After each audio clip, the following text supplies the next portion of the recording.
I've worked night security most of my adult life. Warehouses, shopping malls, once a bus depot at the edge of town. Nothing ever got me quite like an empty gym. The way every machine just sits there, dormant, massive, breathing in the dark, like something half alive, like it's waiting. Vantage Fitness in Crest Haven had been completely gutted for renovation. Floors ripped up to bare concrete, mirrors stripped from every wall, the ceiling half demolished, wires dangling like dry vines. Half the treadmills still stood on the floor, wrapped in frosted plastic sheeting that rustled every time the ventilation kicked on. I started my shift at 11 p.m. sharp, did my full sweep, checked every door, everything exactly where it should be, until 2:15 in the morning, when I heard the sound, a metallic bang, sharp, heavy, echoing from the old locker room at the far end of the building. I stopped walking. Tools, I told myself. The crew leaves stuff behind. Something fell, but it wasn't a clatter. It wasn't things shifting. It was a single, deliberate impact, like someone had struck a door from the inside. I grabbed my flashlight, cleared my throat, and walked toward the locker room. The hallway was completely dark outside the beam of my torch, every step amplified. Above me, plastic sheeting rustled in the dead air. Half-finished light fixtures buzzed faintly like dying insects. The locker room door was slightly ajar. I pushed it open with the butt of my flashlight. As soon as the beam swept across the first row of lockers, my stomach dropped. 4 long vertical streaks, like someone had pressed their hand against the surface and dragged it downward. I stood completely still. Every rational explanation dissolved. There were no signs of forced entry, no broken windows, no jimmied locks. I raised my radio. Dispatch, I've got something strange in the locker room. Possible signs of static. And then, from the demolished shower area at the back, I heard it. A wet, gurgling cough. That section had been torn completely open. The walls stripped to framing, the tile floor shattered and scattered like broken teeth. The cough came again, softer, pain-soaked. Against every instinct in my body, I followed it. The smell hit first. Metallic, warm, iron-thick, blood. My flashlight trembled as I stepped over shattered tile. Drywall dust swirled ghost-like around my boots. Then my foot hit something soft. I looked down. Between 2 fractured tiles lay a severed hand, fingers slightly curled inward, like it had been reaching for something and never got there, still fresh. My stomach heaved. I stumbled backward, gagging, before I could even draw breath. "You scared me." I raised the flashlight, and a man stepped out of the shadow, barefoot, shirtless, coated head to toe in drywall dust, like he'd been crawling through the walls for hours. His face was smeared with red, streaks across his mouth, his forehead, his neck. But the worst part was the smile. He tilted his head slowly.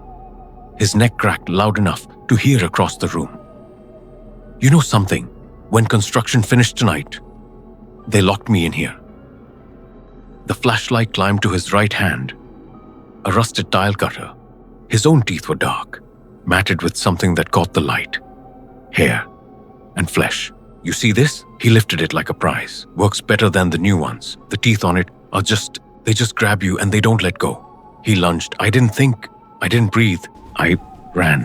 Tile cracking under my boots. Plastic sheeting whipping and tearing as I burst through it. Behind me, laughter. Low, strange, inhuman, bubbling up like something boiling over. Followed immediately by the scrape of serrated metal dragging across concrete floor. He was fast. Far faster than any of it made sense. "Come back. Come here. Come here. Come here."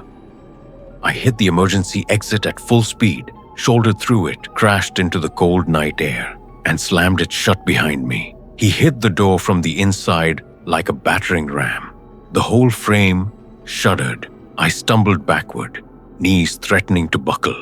Blue lights strobed in the distance. I ran toward them, waving, shouting, voice shaking so badly the words barely held together. By the time police entered the building, he was gone.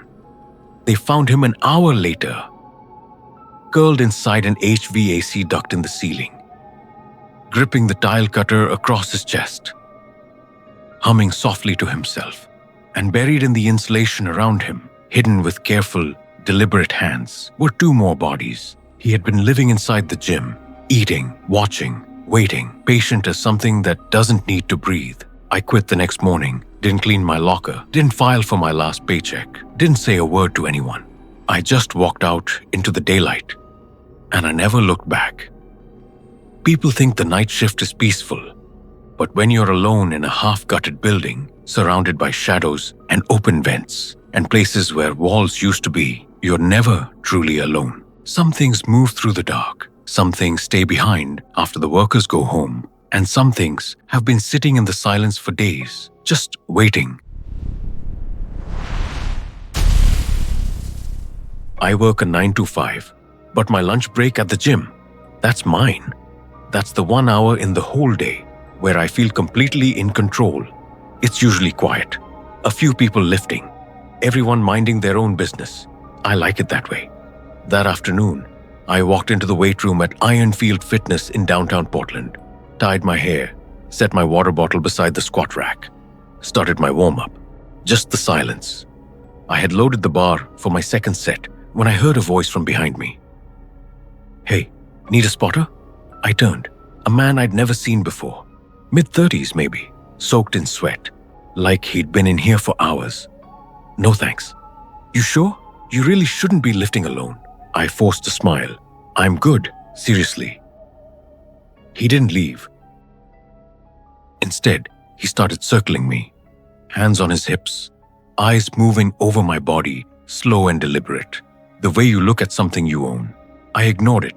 Maybe he was just one of those overly enthusiastic gym guys. But then, he positioned himself directly behind me. "Go ahead, start your set." I went still. I said I'm fine. He didn't move. His breath was on my neck. "You don't have to be scared. I know what I'm doing." The hair on the back of my neck stood straight up. I put the bar down, stepped back. His face twisted instantly, like I'd personally insulted him. "Why did you stop? I didn't ask to spot you." He slammed the barbell back on the rack so hard the whole station rattled. "Why are you acting so weird? I told you I was helping you." Fur dropped into my chest like a stone.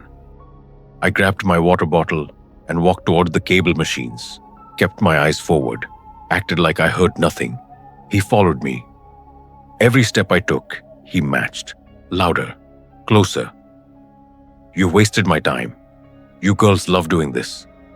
I ignored him and started adjusting the cable height. "Don't walk away from me." His voice cracked through the gym like a thunderclap. Everyone turned. I kept my voice level. "Please leave me alone." He smiled. Not warmth, not friendliness, a slow, crooked smirk, like this was all a game he was enjoying. "You took my spot, and now you want to play the victim. I never did anything. You're the one who's been leading me on." I was done. I walked straight toward the front desk, and right before I got there, he stepped in front of me, blocked my path completely. "Move. Not until you apologize." For what? For wasting my time. For making me look stupid. I tried to go around him. He grabbed my arm, hard. Pain shot straight up to my shoulder, and I snapped. I slapped him across the face with everything I had. He didn't move, no expression, just his cheek flushing red, and his eyes going wide and still. Then his fingers dug into my skin. His voice dropped to something low, something that didn't sound like anger anymore, something that sounded like it came from somewhere darker. "You owe me. Come back to the weights. I don't owe you anything. Don't raise your voice at me." His grip tightened. I pulled. He pulled harder. Panic flooded through me. I felt tears burning behind my eyes, and I hated it. Crying from fear. It only feeds people like him. A young guy nearby, couldn't have been Suez more than 20, stepped forward and told him to back off. The man turned slowly. Then he shoved him. The kid went flying backward into a weight rack with a crash that shook the room. I tried to pull free again. He twisted my arm. I heard it. Faint but unmistakable. The sound of something in my arm that shouldn't bend. "Stop! Help! Someone help me!" The double doors exploded open. 2 security guards. Big. Furious. The gym has cameras. I remembered that in a flash of clarity. The man didn't move at first. He raised his head slowly, like he'd been interrupted mid-task. His grip loosened just enough. I wrenched free and ran. They grabbed him. The moment their hands touched him, he erupted, spitting, kicking, screaming, muttering all at once. A wild animal caught in a trap. She slapped me. She's the one. She's been doing this to me. It took 2 guards and the young man he'd thrown into the rack to hold him down. The front desk called 911. I stood there trembling, holding my injured arm, trying to make my lungs work normally. When the police arrived, he still hadn't stopped talking. This is ridiculous. I was helping her. This is what I get for helping someone. They cuffed him. One officer came to me quietly. Ma'am, has this man bothered you before? No, I've never seen him in my life. The officer's expression darkened. You're not the first. He's been banned from 2 other gyms in the county. Same pattern. Escalating harassment of female members. It was getting worse every time. When they finally took him out, he looked straight at me. What was in his eyes wasn't ordinary anger. It was something calculated. The door closed. I walked straight to my car, sat inside with both hands gripping the steering wheel, and didn't feel safe until I had locked my apartment door from the inside. Hours later, that night, every time I closed my eyes, his face was there, inches from mine. Some experiences don't just frighten you, they leave a mark that doesn't wash off. I've been a personal trainer for 6 years, and I've dealt with all kinds of strange clients, but nothing could have prepared me for Rochelle. It was a Tuesday morning when she came in. She didn't look up. Her hoodie was pulled so tight around her face that barely a sliver of skin showed, like she was hiding from the very air around her. Hey, you must be Rochelle. I'm Darren. I extended my hand. She gave a small, slow nod. Her eyes locked onto me the moment they found me. Not blinking, like she was reading me. On the treadmill, she didn't watch herself in the mirror. She watched my reflection. Her pace slowed. Her breathing became unsteady. You look just like him. Exactly like him. But 10 minutes later, the whispers cracked into something else. Soft, broken sobs. She snapped her head toward me so fast I flinched. You look exactly like him. Same jaw, same eyes. He used to spot me the exact same way. She grabbed the front of my shirt. Both fists, knuckles white. Please don't leave me. Not again. Not again. Please don't leave. No. No one else. No one else. Just you. Only you. And then something shifted behind her eyes. Like a switch flipping in a dark room, she stepped off the treadmill and walked away without another word, hood swaying, lips moving. People were staring. A man yanked out his earbuds just to watch her vanish through the side exit, but her face stayed with me. That restless, hollow obsession, like a bruise that wouldn't fade. Around 3 p.m., I went to the waiting area, and there she was again. She approached Jason, our other male trainer, with a wide, forced smile. Do you have a girlfriend? Do you live alone? Rochelle turned toward me, and her entire face lit up, not warmly, like a child who'd found something they'd lost. You're still here, she breathed. She turned and walked straight up to a random member doing shoulder presses. What's your name? Are you single? Are you close to your mother? She sensed it before we were halfway there. Her eyes swept the room. Her breathing quickened. Her chest rose and fell beneath the hoodie in rapid bursts. She ran into the men's locker room. She hit the door so hard she bounced off the wall. Darren! Her voice shattered off the tile. She was tearing shower curtains from their hooks, checking behind every locker, shoving anyone in her path. She wasn't looking for a way out. She was looking for me. Security cornered her near the sinks. She didn't stop screaming my name until they physically brought her arms down. Her hood fell back. That was the first time I truly saw her face. She was empty, completely hollow behind the eyes, like nobody was home inside anymore. And then our guard reached into her hoodie pocket and pulled out a box cutter. Then he pulled out something else, a folded bundle of photographs. A man, late 20s, athletic build, wide jaw, same haircut, and he looked almost exactly like me. He left me. He can't leave again. My hands wouldn't stop shaking. I stared at that photo until the edges blurred. Rochelle didn't fight them. She went completely limp, like a puppet with the strings cut. Right before they closed the cruiser door, she looked back at me through the window.